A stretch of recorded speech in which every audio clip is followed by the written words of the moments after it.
Welcome to The Explainer. All right, today is all about pure strategy. We are talking about the final push for the GCSE English language exam. And look, it really boils down to two things that make or break a grade 9, your timing and your mindset. Let's get into it. So, you've got 105 minutes. That's 1 hour and 45 minutes total. Now, that might sound like a decent amount of time, but trust me, that clock, it moves faster than you can possibly imagine once you're in there. And what are you fighting for? 80 marks. Every single mark is a point you have to wrestle away from that ticking clock. And the thing is, you only get one shot.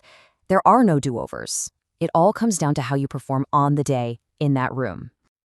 Okay, so let's frame this properly. I want you to stop thinking of this as an exam. From this moment on, think of it as a high-stakes heist. Your target, 80 marks. Your biggest enemy, the clock. So your mission is pretty straightforward. Get in, grab all 80 marks, and get out before that timer hits 0. We're here to give you the blueprint, the plan that makes sure you don't run out of time, you don't lose your cool, and you absolutely don't mess up the most important parts of the whole operation. You know, the first rule of any successful heist is perfect timing. Every single second has to count. So let's synchronize our watches and break down these 105 minutes. This right here turns the clock from your enemy into your ally. This is your split, and it is absolutely non-negotiable. You get 15 minutes at the very beginning for reconnaissance. That's reading the source material and all 5 questions. Then it's a hard 45 minutes for Section A, the reading section, and an equally hard 45 minutes for Section B, the writing section. That's it. No borrowing time. And inside that first 45 minutes, you have to be ruthless. I mean it. Question 1 gets 5 minutes. Questions 2 and 3 get 10 minutes each. And the big one, question 4, gets 20 minutes. And when the time is up for a question, you move on. Instantly. No second guessing. If you get bogged down here, the whole mission is compromised. But listen, having a perfect plan for your time means nothing if you don't have the right mindset. Timing is just half the battle. The other half, it's all mental.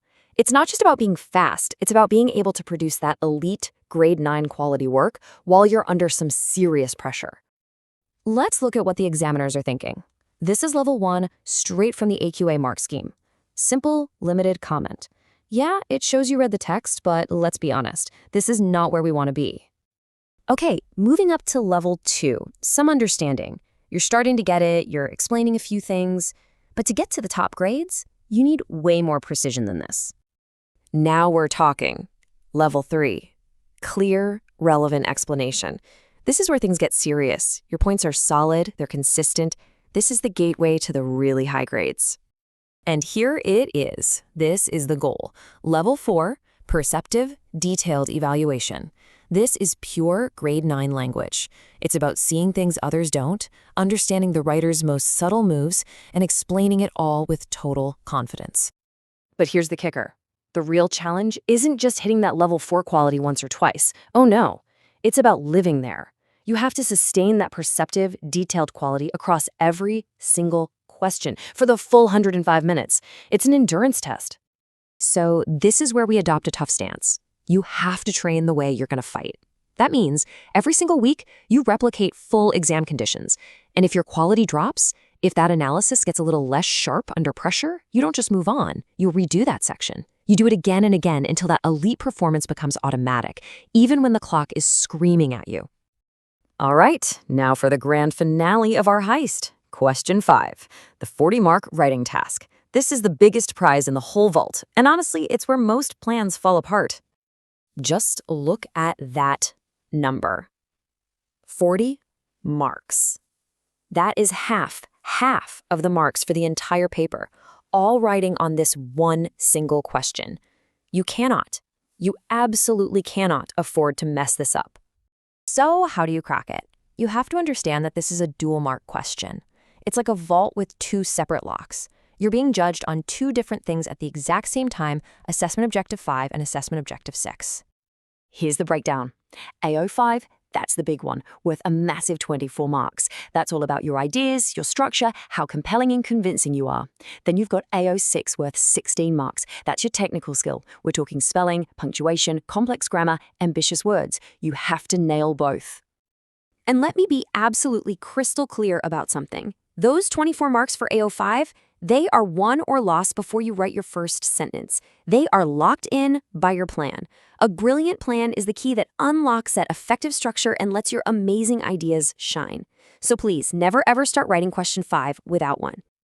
Okay, we're at the end. Before you go, let's just run through the final mission brief. These are the 2 non-negotiable rules that will guarantee you walk away with the prize.